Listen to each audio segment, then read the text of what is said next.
Greeks. The Romans will conquer the entire Mediterranean, and they will create the Roman Empire.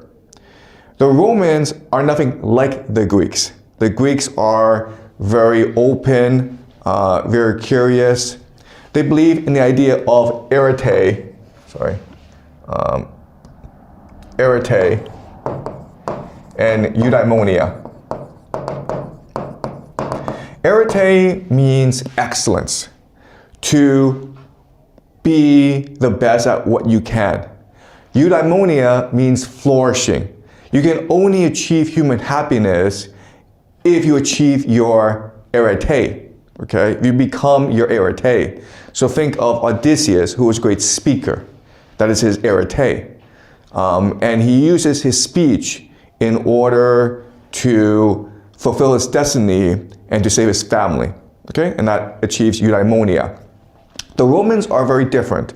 The Romans believe in the idea of piety. Okay, and piety just means obedience to your fathers, to history, and to tradition. And so the Romans are an extremely conservative people. In the Fall of Troy, his main purpose is to show how duplicitous, manipulative, deceptive the Greeks are. Okay? He's also going to tell us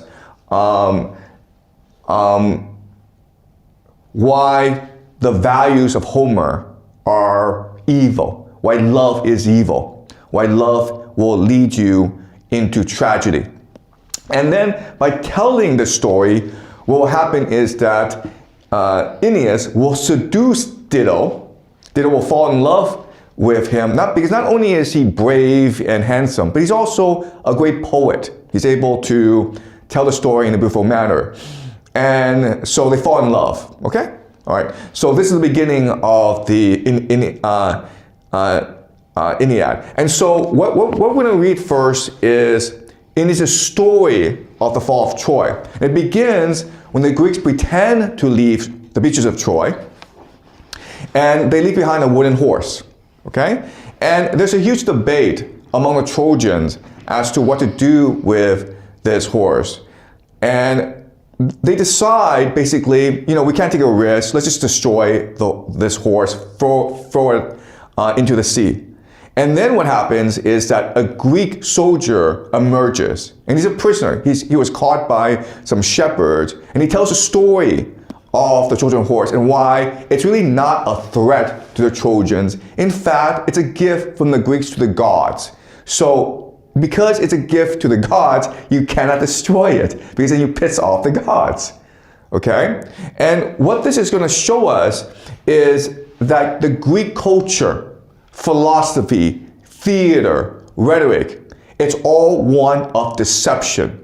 The real Trojan horse is Greek culture. You cannot let Greek culture into Rome, because then it will corrupt and poison the empire from within, okay? So again, this is propaganda. Okay, something I need to explain is like Virgil is considered the poet who composed this Aeneid, but it was actually Augustus Caesar who wrote this.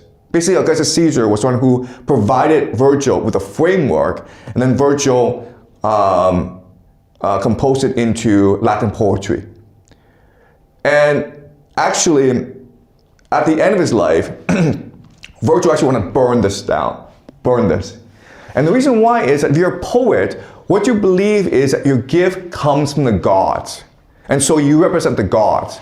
But if you actually work for the empire, if you actually use your gift for the emperor, then maybe the gods will punish you, right? So Virgil was very much afraid and wanted to burn the Aeneid, but Augustus Caesar would not let him.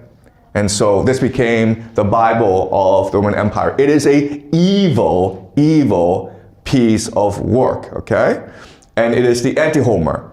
So we're going to study it because it's going to shape Western civilization throughout the Middle Ages until the coming of